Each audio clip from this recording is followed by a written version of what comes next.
And I'm just about ready. So this is one of the hydroponic units that I built. And here's the other one.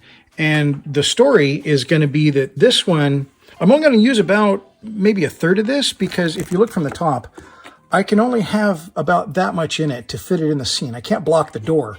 So they're going to be kind of staggered here. And so this one, I got to pretty much cut a third of it off and then work with a third. And then that third is going to be kind of down here on the ground in with some soil. And that soil is going to come from outside because, you know, the dome has been breached here.